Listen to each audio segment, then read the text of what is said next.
Emergency balance গ্রহণের পর টাকা রিচার্জ করার পরে ওই কর্জের টাকা সহ আরও 2-1 টাকা বেশি কেটে নেওয়া হয়, এটা জায়েজ আছে কিনা? ভাইরা আমার, ইমার্জেন্সি ব্যালেন্স বিভিন্ন মোবাইল কোম্পানি থেকে নেওয়া যায়। 5 টাকা 10 টাকা যে ইমার্জেন্সি ব্যালেন্স নেওয়া হয়, আপনি পরবর্তীতে যখন রিচার্জ করবেন ওই রিচার্জের সময় সেই লোনের টাকা যেটা ইমার্জেন্সি ব্যালেন্স হিসাবে আপনাকে দেওয়া হলো সেটা কেটে রাখা হবে, সাথে 1-2 টাকা বা আরও কম বা বেশি কেটে নেওয়া হয়। এই টাকাটা কি সুদ হবে কিনা? তো এর উত্তর হলো যে না, এটা সুদ হবে না। এটা নিয়ে দেশের বরেণ্য ওলামা একরাম তাদের গবেষণার আলোকে ইতিমধ্যে অনেকেই ফতোয়া দিয়েছেন। মৌলানা মুফতি আব্দুল মালিক হাফিজাহুল্লাহ আরও অনেক ওলামা একরাম ইতিমধ্যে পরিষ্কারভাবে ফতোয়া দিয়েছেন যে এটা সুদ হিসাবে, অর্থাৎ আল কাউসার থেকে ফতোয়া দেওয়া হয়েছে এবং আর অনেকগুলো ফতোয়া বিভাগ থেকে ফতোয়া দেওয়া হয়েছে যে এটা সুদ হবে না। কেন সুদ হবে না? কারণ সুদের সংজ্ঞার মধ্যে এটা পড়ে না। এই ব্যালেন্সটা, এটা নিয়ে যদি আপনার কাছ থেকে অতিরিক্ত টাকা কাটা হয়, প্রথম কথা হলো এটা অনেক কোম্পানি কাটার সময় বলে যে এটা হলো আপনার প্রসেসিং ফি, অর্থাৎ আপনি যে লোন নিলেন সেটা আবার পরিশোধ করলেন, এটার জন্য পুরো জিনিসটা প্রসেস করা কোম্পানি যে করলো, হিসাব সংরক্ষণ করলো, অতএব এই প্রসেসিংয়ের জন্য এটার সাবমিট করলেন, আপনি এটা নিলেন, এ পুরো বিষয়ের জন্য এটা নেওয়া হয়। এক। দ্বিতীয়ত হলো, যদি এটা আপনাকে লোন দিয়ে নেওয়া হয় তাহলে কুল্লু কারদিন জাররা নাফআন ফাহুয়া রিবান, লোন দিয়ে লাভ নেওয়া এটা সুদ হয়, এটা তার মধ্যে পড়বে না। কারণ এখানে ব্যালেন্স যেটা নেওয়া হয়েছে এটা আসলে না টাকা পয়সা, পণ্য, ব্যবহারযোগ্য, বিক্রিযোগ্য এরকম কোনো জিনিসের মধ্যে এটা পড়ে না। যার কারণে এখানে 2-1 টাকা বা যেটাই হোক কোম্পানি যে নিয়ে থাকে সেটা সুদ হিসাবে বিবেচিত হবে না, বরং সেটা জায়েজ হবে ইনশাআল্লাহ। এরপরে প্রশ্ন হলো, আমাদের দেশের চাকরিজীবী মানুষ কোনো কারণে মাসে যদি কয়েকদিন ছুটি নেয়, মাস শেষে পুরো বেতন যদি নেয় তাহলে কি সেটাকে হারাম হবে? অবশ্যই হারাম হবে। আপনি চাকরি করেন, 30 দিন চাকরি করার বিনিময়ে আপনার বেতন 30,000 টাকা হওয়ার কথা। আপনি 2 দিন আসেন নাই অফিসে, ফাঁকি দিছেন, অ্যাকাউন্টসে যে আছে অথবা আপনার মানব সম্পদ বিভাগ বা এই জাতীয় দায়িত্বে যারা আছেন তাদের সাথে আপনার লিঙ্কটিং ভালো আছে, বলছে অসুবিধা নেই, আপনি সই করে দিয়েন, পরে এসে একসাথে আপনি এসে সই করে দিলেন, মানে ফাঁকি ঝুঁকি মেরে দিলেন, তাহলে ওই 2 দিনের টাকা যে 2,000 টাকা নিলেন আপনি, এটা আপনার জন্য হালাল হবে না, সেটা হবে হারাম। কারণ আপনি পরিশ্রম দেওয়া ছাড়াই মিশামিশি কোম্পানি থেকে বা সরকার থেকে ওই টাকাটা গ্রহণ করেছেন। বহু লোক আমরা এরকম আছি যে দিনকে দিন অফিসে যাওয়ার খবর নাই, একসাথে সই মেরে দিয়ে তারপরে টাকা উঠাই নিচ্ছি, আছে না নাই?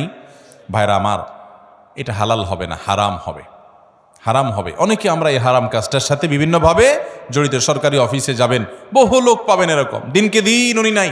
বিশেষ করে অফিসার যত বড় হয় এই টাইপের অপরাধগুলো তত বেশি হয়, যে উনি অফিসের প্রধান কর্মকর্তা, যার কারণে ওনারা দেখার কেউ নাই, আর নিচে যারা আছে তারা ভয়ে কোথাও বলতেও পারে না, বলেও না, সবাই নিজের সুবিধা পাওয়ার জন্য ওনাকে জি হুজুর করে। উনি ওই চান্সে একসাথে এসে পুরো মাসের সই বা কয়েকদিনের সই একদিন করে দেয়, আছে না নাই এ রোগটা? ওই কয়দিনের উপার্জন হালাল হবে না। হ্যাঁ, কোম্পানির কাজে আপনি বাইরে গেছেন, সই করতে পারেন, সেটা তো ভিন্ন কথা, কিন্তু আপনি গায়ের হাজির ছিলেন ব্যক্তিগত কাজে, আইসা এই কাম করলেন, জায়েজ হবে না। শুধু এটা নয়, আরও সূক্ষ্ম বিষয়, অনেকে আছে যে 8 ঘন্টা ডিউটি, কথার কথা তার চুক্তি 8 ঘন্টার বিনিময়ে সে বেতন পাবে, সে আসে 2 ঘন্টা পরে, যায় 2 ঘন্টা আগে, সই করার সময় মিথ্যাটা লেখা রাখে, এটাও জায়েজ হবে।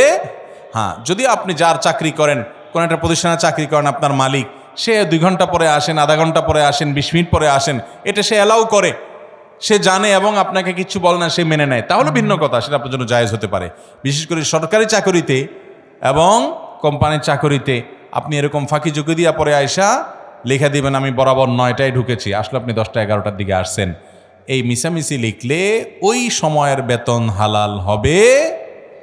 ভাই, ইবাদতের স্বাদ পাবেন না যদি বেতন হারাম হয়, দোয়া কবুল হবে না যদি বেতন হারাম হয়। ওই মক্কায় গিয়া দোয়া করলেও হাদিসে আছে দোয়া কবুল হবে না, আন্না ইউস্তাজাবু লিযালিক, দোয়া কবুল হবে না যদি হারাম উপার্জন। হারাম উপার্জন এমন ডেঞ্জারাস জিনিস, আপনি আমল কম করেন, উপার্জনটা যেন হালাল থাকে সেই চেষ্টা করবেন ইনশাআল্লাহ। বহু তরুণ ভাইরা আছেন আমার, অনেক শিক্ষার্থী আছেন, পণ করেন, প্রতিজ্ঞা করেন যুবক ভাইরা যে ইনশা আল্লাহ, আল্লাহ আমাকে কখনো কোনো একটা পর্যায়ে চাকরি বাকরি করার, হালাল উপার্জন করার মাধ্যম যখন দিবেন, আমার প্রতিটি পয়সা টাকা টন করে বাঁচবে, হারাম এক টাকাও গ্রহণ করব না চেষ্টা করবেন তো ইনশাআল্লাহ। আল্লাহ তাআলা আমাদেরকে তৌফিক দান করুন। বিবাহিত পুরুষ ও বিবাহিত নারী জেনার কাজে লিপ্ত হয়, গ্রামের বিচারে টাকা জরিমানা করা হয়, সেই টাকায় সসপ্যান কেনা হয়, সেগুলো ধর্মীয় অনুষ্ঠানে রান্নার কাজে ব্যবহার করা হয়। সেই সসপ্যান বা পাতিলের রান্না করা খাবার খেয়ে ইমামতি করলে সেই ইমামের পিছনে ইক্তেদা করা যাবে কিনা? এত দূরে নিয়ে ফেলছেন মাসআলা।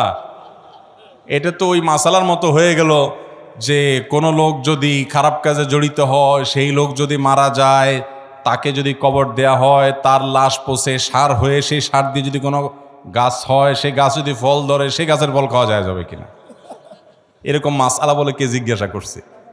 তো এরকম না ঘুরায় গাড়ায় মাসআলা হয়ে গেল। আসলে আল্লাহ মাফ করুক, আমি এই প্রশ্নকারীকে বলতেছি না, বাকি অনেকে এরকম করে যে কোনো কারণে কোনো হুজুরের উপরে খেপা আছে, ইমাম সাহেবের বিরুদ্ধে একটু রাগ আছে, ওই রাগ ঝাল মিটার আর কোনো রাস্তা খুঁজে পায় না, এরকম ওই দূর থেকে আইনা হলে একটা মায়ের হুজুরে দেওয়া যায় কিনা। এটা অনেক সময় হয়, সবসময় হয় যে তা বলতেছি না, অনেক সময় হয়। এবার আসেন মূল মাসআলায় আসি। ভাইরা আমার, জেনা ব্যভিচার এগুলোতে যদি লিপ্ত হয় কেউ, তাহলে সেক্ষেত্রে তাদের জন্য কোনো অর্থদণ্ডের ব্যবস্থা ইসলাম রাখে নাই। কোনো প্রকার অর্থদণ্ড আরোপ করা যাবে না। এই জাতীয় অর্থদণ্ড শরিয়াত দৃষ্টিকোণ থেকে জায়েজ নাই। বহু গ্রাম্য সালিশে এই কাজ করা হয় যে ছেলে মেয়ে জেনা করছে, ধরা পড়ছে, তাহলে এবার গ্রাম্য সালিশে বিচার হয়, বিচার হয়ে এবার ঠিক আছে, তাহলে এবার দোনোজন 10,000 করে টাকা জমা দিয়ে দেখ, অথবা ছেলেটার কাছ থেকে আর টাকা নেওয়া হয়, নিয়ে ওইটা নিয়ে আপনি পাতিল কিনে রান্না করে মসজিদে মাদ্রাসায় দুমসে খাইলেন, এটা জায়েজ হবে না। আপনাকে শরীয়তে অধিকার দেয় নাই যে তার উপরে অর্থদণ্ড করবেন। জেনার নির্দিষ্ট শাস্তি আছে, সে শাস্তি আবার চাইলেই গ্রামের মনোলম মাতব্বর শুরু করে দিবেন আর যে কেউ বিচার করা শুরু করে দিবেন, এত সহজ না। এই বিচারটা বিচারিকভাবে হতে হবে, যেন তেনভাবে যে কেউ আইন হালাতে তুলে নিতে বা বিচার করা শুরু করেন, তাহলে কি হবে? অনেক অবিচার হবে। বিচারের নাম বহু অবিচার হয় কি হয় না? একটা ভালো মানুষকে জেনার দোষে দোষী বানায় দিলেন, আর অনেক সময় একজন দোষী মানুষকেও নির্দোষ বানায় দিলেন, কারণ সবার হাতে হাতে যদি বিচারের ছড়ি দেওয়া হয়, তখন দেখা যাবে সেটার অপব্যবহার হবে। নবী করিম সাল্লাল্লাহু আলাইহি সাল্লাম একই সঙ্গে তিনি মদিনার শাসক ছিলেন, একই সঙ্গে তিনি প্রধান বিচারপতি ছিলেন। তিনি যখন কোনো বিচারিক আদেশ দিতেন, তখন বিচারের জায়গা থেকে, বিচারকের জায়গা থেকে তিনি দিতেন। অতএব আইন যদি সবাই হাতে তুলে নেয়, তাহলে আপনাকে আমি খুন করব, আপনি আমারে খুন করবেন কেন? আমার দৃষ্টিতে আপনারে খুন করা জায়েজ, আপনার দৃষ্টিতে আমারে খুন করা জায়েজ, দুনিয়াতে মানুষই তো টিকবো না আর। তাইলে এই জন্য সবাই বিচার যার যার মতো হাতে তুলে নিতে পারেন না। বিচ্ছিন্ন কোনো বিষয়, কেউ এমন কোনো অপরাধ করেছে, মানুষের রোষানলে পড়েছে এবং সেই কারণে কোনো দুর্ঘটনা ঘটেছে, সেটাতেও যদি সীমালঙ্ঘন হয়, সেটা বিচার্য বিষয়। কিন্তু সচরাচর এই যে জেনার বিচারের নামে গ্রামাঞ্চলে যেটা হয়, সালিসি বিচারের মাধ্যমে, এখানে অর্থদণ্ড আরোপ করা জায়েজ নাই। অতএব এটা খাওয়া বা এটা ভোগ করাও কি হবে না? জায়েজ হবে না। যেসব পুরুষদের সাথে দেখা দেওয়া জায়েজ নাই, অর্থাৎ গায়রে মাহরাম, তাদেরকে বেগানা মহিলা যদি সালাম দেয়, সেটা জায়েজ আছে কিনা? আর যদি কোনো মহিলা সালাম দেন কোনো বেগানা পুরুষকে, তাহলে তার উত্তর নেওয়া যাবে কিনা? ভাইরা আমার, পুরুষ পুরুষকে সালাম দিবে, মহিলা মহিলাকে সালাম দিবে, কোনো সন্দেহ নাই। পুরুষ মহিলাকে, যদি পরিবারের মহিলা হয়, অর্থাৎ মাহরাম মহিলা হয়, মা বোন স্ত্রী, তাদেরকে সালাম দিবে। আবার মহিলারাও পুরুষদেরকে সালাম দিবে, মাহরাম পুরুষ হলে মা ছেলেকে সালাম দিবে, স্ত্রী স্বামীকে সালাম দিবে, বোন ভাইকে সালাম দিবে, কোনো সমস্যা নাই। যদি পুরুষ আর মহিলা গায়রে মাহরাম হয়, অপরিচিত হয়, যাদের সাথে পর্দার বিধান প্রযোজ্য, এরকম যদি হয়, তাহলে সেক্ষেত্রে সালাম দিবে কিনা? তো এটার উত্তর হলো, সাধারণ বিধান হলো এক্ষেত্রেও সালাম দিবে, যদি ফিতনার ভয় আশঙ্কা না থাকে। আল্লাহ রাব্বুল আলামিন নারীদের কণ্ঠে বিশেষ কোমলতা দিয়েছেন, এবং সেই কোমলতার কারণে অনেক পুরুষ, বিশেষ করে যাদের দিল যত বেশি রুগ্ন হয়, তাদের মনে তত বাজে কল্পনা, যাতে জল্পনা, বাজে চিন্তা আসে, এবং অনেক সময় ফিতনার দিকে চলে যায়, কথাবার্তা হয়, আলাপ সালাপ হয়, এরপরে হতে হতে আস্তে আস্তে দেখা যায় আরও অনেক হারামের দিকে মানুষ চলে যায়। এরকম আশঙ্কা যদি থাকে, তাহলে নারী পুরুষ একে অন্যকে এভাবে সালাম দিবে না। যদি দেয় তাহলে মনে মনে জবাব দিবে, যদি জবাব জোরে দিলে ফিতনার ভয় থাকে। বাকি সাধারণ অবস্থাতে জবাব দিতে পারবে। আল্লাহ কোরআনে বলেছেন ওয়াকুলনা কাওলাম মারুফা, মেয়েরা তারা কথা বলবে, স্বাভাবিক কথা বলতে পারবে। কোরআন আয়াত থেকে বোঝা যায়। তো এই স্বাভাবিক কথার মধ্যে সালামও থাকে। এটা সাধারণভাবে যদি বলা হয়, কণ্ঠের মধ্যে বিশেষ কোমলতা সৃষ্টি করা না হয়, বিশেষ কোনো কৃত্রিমতা সৃষ্টি করা না হয়, কণ্ঠের মধ্যে বিশেষ ধরনের আকর্ষণীয় করে ওইটা যদি উপস্থাপন করা না হয়, নর্মালি এটা জায়েজ আছে। ফিতনার আশঙ্কা থাকলে এটা করাকে অনেক ইমামগণ ওলামায়ে কেরাম মাকরুহ বলেছেন। কথা কি বুঝাতে পারছি? অতএব বেগানা পুরুষ বেগানা নারী একে অন্যকে সালাম যদি দেয়, ফিতনার আশঙ্কা নাই, জায়েজ আছে। কিন্তু ফিতনার আশঙ্কা আছে এরকম হলে, অর্থাৎ আপনার মনে বাজে চিন্তা আসতে পারে, একটা ইয়াং মেয়ে, ইয়াং ছেলে নির্জন জায়গা বা পরবর্তী তাদের সাথে পরিচয় হতে পারে, কথা সামনে বাড়তে পারে, এবং এই সাউন্ডের কারণে, ভয়েসের কারণে নিজেদের মধ্যে মনে বাজে জল্পনা কল্পনা আসার আশঙ্কা আছে, তাহলে সালাম না দেওয়াই উত্তম। যদি দেওয়া হয়, আপনাকে একটা মেয়ে সালাম দিছে, আপনি জবাব দেওয়াটাকে বিপদের কারণ মনে করছেন, আপনি মনে মনে জবাব দিবেন। অনেকে এই সমস্ত কথা শুনলে মনে করে এত হিসাব নিকাশ করে দুনিয়াতে চলা যায় নাকি? ভাই, জান্নাত প্রত্যাশী মানুষকে এর চাইতে বেশি হিসাব করা লাগে। আর যার জান্নাত জাহান্নাম নাই, যার আল্লাহ নাই, যার আল্লাহর প্রতি ঈমান নাই, যে শয়তানের কথা মতো চলে, ও তো নফসের গোলাম, তার খেয়াল খুশি মতো যা খুশি সে করে। আমাদের প্রতিটা পদক্ষেপে চিন্তা করতে, আর এটা একজন নারীর প্রতি সম্মান প্রদর্শন, যে একজন নারী তার ব্যক্তিত্ব, তার সম্ভ্রম, তার ইজ্জত যাতে কোনো পুরুষ মনে মনে বাজেভাবে তাকে নিয়ে খারাপ চিন্তা করে জেনা করতে না পারে, নিকৃষ্ট চিন্তা তাকে নিয়ে যেন করতে না পারে, ইসলাম তার জন্য সব ব্যবস্থা রেখেছে। এই পর্দার বিধান হলো আমার বোনদের জন্য, মায়েদের জন্য সম্ভ্রম এবং ইজ্জত রক্ষা করবার জন্য, তাদেরকে সম্মান দেওয়ার জন্য। আর পর্দাহীনতা এটা বেশিরভাগ ক্ষেত্রে নারীকে অসম্মানের দিকে নিয়ে যায়। একজন খোলামেলা পোশাকে চলা নারীকে নিয়ে অজস্র মানুষ রাস্তাঘাটে তার দিকে তাকিয়ে তাকিয়ে, অনলাইনে অফলাইনে তাকে দেখে দেখে মনে মনে তার সাথে জেনা করে। এটা অস্বীকার করার কোনো সুযোগ আছে? অস্বীকার যদি করেন তাহলে বুঝতে হবে হয় মিথ্যাবাদী, আর না হলে রোগ আছে, ডাক্তার দেখাইতে হবে। এরপরে প্রশ্ন হলো, এক মেয়ে তার স্বামীকে ডিভোর্স দিয়েছে, আমি সে মেয়েকে বিবাহ করেছি, অনেকে বলছে এই বিবাহ জায়েজ নাই। আমি তার সঠিক উত্তর জানতে চাই। দেখুন, প্রথম কথা হলো, ডিভোর্সি মেয়ে বিয়ে করা বা স্বামী পরিত্যক্ত মেয়ে বিয়ে করা এটা তো শুধু জায়েজ না, ওই মেয়েকে উপকার করার উদ্দেশ্যে করলে তো সেটা সওয়াবও হতে পারে। কিন্তু কথা হলো যে ডিভোর্সটা শরীয়ত অনুযায়ী হয়েছে কিনা। কারণ কোনো নারী তিনি নিজের স্বামীকে তালাক দিতে পারেন না নর্মালি, কিন্তু অর্পিত তালাক যদি দেওয়া থাকে, বাংলাদেশের প্রচলিত কাবিননামার 18 নম্বর কলামে যে লেখা আছে, যদি স্বামী তার স্ত্রীর প্রতি জুলুম করে, ভরণ পোষণ না দেয়, এটা করে সেটা করে, তাহলে সেক্ষেত্রে সে নিজের প্রতি নিজে তালাক গ্রহণ করিতে পারিবে। ওইটা যদি ফিল আপ করা থাকে, ওখানে যদি সই করা থাকে স্বামী স্ত্রীর, বিশেষ করে স্বামীর, তাহলে সেক্ষেত্রে অর্পিত তালাকের পাওয়ার স্বামীর উপরে স্ত্রী নিজের উপর নিজে প্রয়োগ করতে পারে, নিজের উপর নিজে প্রয়োগ করতে পারে। কোনো স্ত্রী যদি বলে স্বামীকে, তোমাকে আমি তালাক দিলাম, কিয়ামত পর্যন্ত বললেও তালাক হবে না। সে যদি বলে আমার নিজের প্রতি নিজে তালাক গ্রহণ করলাম, ওই অর্পিত তালাকের পাওয়ার বলে, যদি পাওয়ার দেওয়া থাকে আর যে শর্তে পাওয়ার দেওয়া, সেই শর্ত যদি পাওয়া যায়, বহু যদির পরে সেটা হতে পারে। এই জন্য ফতোয়া বোর্ডে গিয়ে, মুফতিদের কাছে গিয়ে এই তালাক হয়েছে না হয় নাই আগে পুঙ্খানুপুঙ্খ যাচাই করে তাহাকি করে ফতোয়া নেবেন, তারপরে এবার চিন্তা করবেন। এরকম যদি তালাক সত্যি হয়ে যায়, তাহলে ডিভোর্সি মেয়ে তাকে বিবাহ করলে, বিশেষ করে তার প্রতি জুলুমের কারণে সে অসহ্য হয়ে যদি সেখান থেকে বিচ্ছেদ হয়ে আসতে হয়েছে, এরকম হয়, তাহলে সেক্ষেত্রে তার উপকার করতে গিয়ে, সহায়তা দেখাতে গিয়ে আপনি বিয়ে করলে সেটা ভালো। কিন্তু সহায়তা দেখাতে গিয়া কয়দিন পরে যেন তার প্রতি আবার বিতৃষ্ণ হয়ে অন্য পথে গিয়ে তার প্রতি অবিচার যেন না করেন, সেটা খেয়াল রাখেন। অতএব এটা জায়েজ আছে। সাহাবায়ে কেরাম বহু ডিভোর্সি মেয়েকে বিয়ে করেছেন।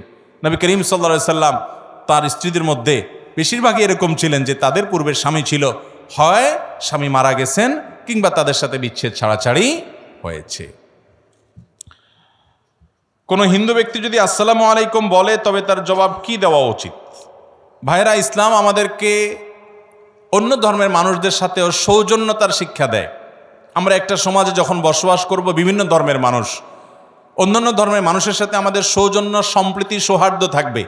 আল্লাহ তাআলা কোরআনে বলেছেন, লা ইয়ানহাকুমুল্লাহু আনিল্লাযীনা লাম ইউকাতিলুকুম ফিদ-দীন ওয়া লাম ইখরিজুকুম মিন দিয়ারিকুম আন তাবাররুহুম ওয়া তুকসিতু ইলাইহিম ইন্নাল্লাহা ইউহিব্বুল মুকসিতিন।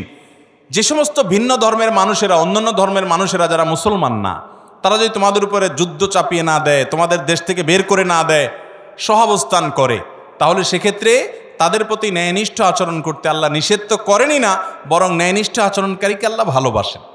তাহলে তাদের সাথে ন্যায়নিষ্ঠ আচরণ করতে হবে। এখন সে আপনার সাথে কথা বলেছে, আপনি পাল্টা জবাব দিবেন। সে আপনার সাথে সুন্দর আচরণ করছে, আপনি অবশ্যই সুন্দর আচরণ করবেন। সে আপনাকে একটা কথা বলে অভিবাদন জানিয়েছে, আপনিও জবাব দিবেন। কিন্তু আসসালামু আলাইকুম ওয়া রাহমাতুল্লাহি ওয়া বারাকাতুহু, প্রথম কথা হলো যে সালাম এটা আল্লাহ তাআলার গুণবাচক নাম। যে আল্লাহর প্রতি বিশ্বাস করে না, গুণবাচক নামে বিশ্বাস করা তো অনেক পরের কথা, ঠিক না ঠিক?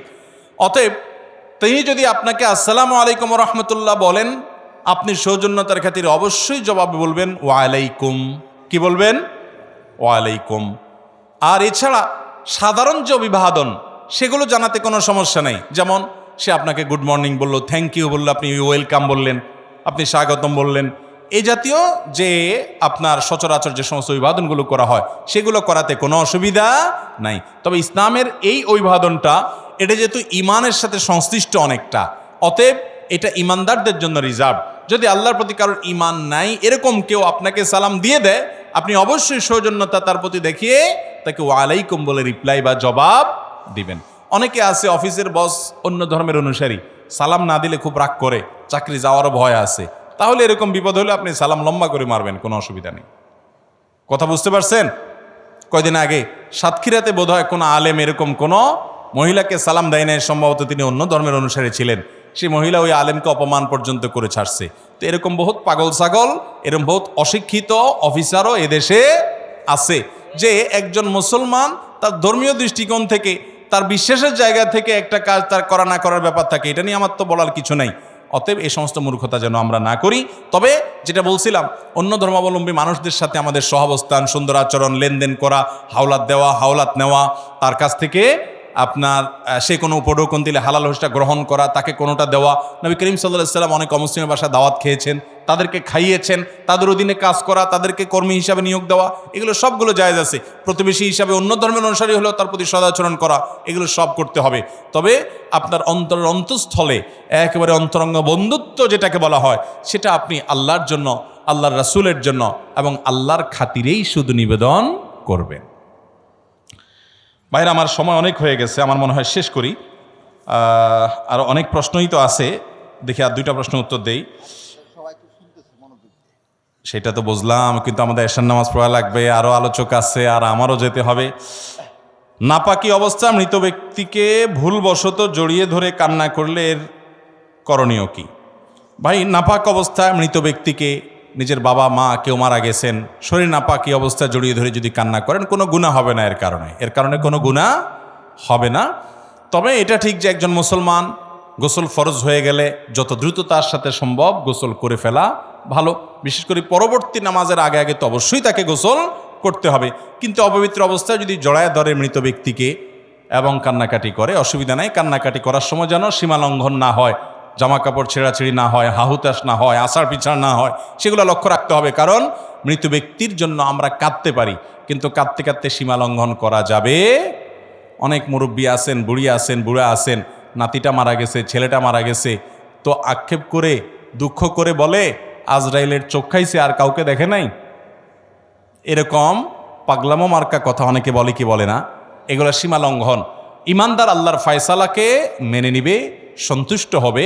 আল্লাহ রাব্বুল আলামিন আমাদেরকে বিপদে আপদে সবর করার তৌফিক দান করুন। আমাদের সবাইকে যেতে হবে, ইন্না লিল্লাহ, আমরা সবাই আল্লাহর, ওয়া ইন্না ইলাইহি রাজিউন। আর আমাদের সবাইকে যেতে হবে কার কাছে? আল্লাহর কাছে। কেউ আগে আর কেউ পারে। কষ্ট তো হবেই। নবী করিম সাল্লাল্লাহু আলাইহি সাল্লামের ছেলে যখন মারা গেছে, ওনার চোখ বেয়ে পানি পড়েছে। সাহাবা একরাম বলেন, ইয়া রাসূলুল্লাহ, আপনিও কাঁদেন? নবী সাল্লাল্লাহু আলাইহি সাল্লাম বলেছেন, হ্যাঁ, এটা তো বিরহের বেদনার কারণে কান্না আসবেই, এই কান্নাতে দোষের কিছু নাই। কিন্তু যখন জামা কাপড় ছিঁড়ে ফেলেন, আসার পিছার করেন, মারা যাওয়ার পরে চিল্লায় চিল্লায় কান্নাকাটি করেন, এটাকে মাতম বলা হয়। নবী করিম সাল্লাল্লাহু আলাইহি সাল্লাম বলেছেন, কিয়ামতের আগে জাহিল যুগের মানুষের কিছু গুনাহ অপরাধ ছিল, এগুলো আমার উম্মতের মধ্যে থাকবে। তার ভিতরে একটা হলো মাতম। লোক ভাড়া করে আনায় তারা কান্নাকাটি করতো, চিল্লাচিল্লি করতো। এটা হলো আল্লাহর বিরুদ্ধে একরকম বিদ্রোহের মতো ব্যাপার। আজকাল যেরকম ভাড়া করে আয় না, গান গাওয়ায় না, সে যুগে কেউ মারা গেলে 10 জন 20 জন 15 জন মহিলা ভাড়া করে আনতো। তাদের কাম কি? তাদের কাম হলো কান্দে কেটে দিয়ে যেত। আজকাল কিছু হুজুর ভাড়া আনে, হুজুর ভাড়া আনে না? বাপ মারা গেছে, মা মারা গেছে, হুজুর ভাড়া আনছে, হুজুর দোয়া করে কান্নাকাটি করে দিয়ে গেলে হুজুর যত বেশি কাঁদতে পারে পয়সা তত বেশি পায়। আছে না নাই? হুজুর অবশ্যই দোয়া করবেন, কিন্তু অনেক এলাকায় আছে রেট ঠিক করে দেওয়া আছে, বিশেষ করে চিটাগের দিকে আছে যে হুজুর মিলাদ করবেন, দোয়া করবেন, নর্মাল করে দিবেন 50 টাকা রেট, একটু ভালো করে করবেন, বেশি সময় নিয়ে করবেন 100 টাকা রেট, আর যদি একটু কানতে টানতে পারেন তাহলে 500 টাকা। তো মুর্দার জন্য এই সমস্ত তামাশার কান্নাকাটি কাজ হবে। আপনি আপনার বাবার জন্য চোখের পানি ফেলে দোয়া করবেন, আর মারা গেলে হাউতাশ করবেন না, সবর করবেন। আল্লাহ রাব্বুল আলামিন এর জন্য আজর দিবেন, বিনিময় দিবেন। এটা আমার জন্য পরীক্ষা। আল্লাহ আমাদেরকে বুঝা এবং আমল করার তৌফিক দান করুন।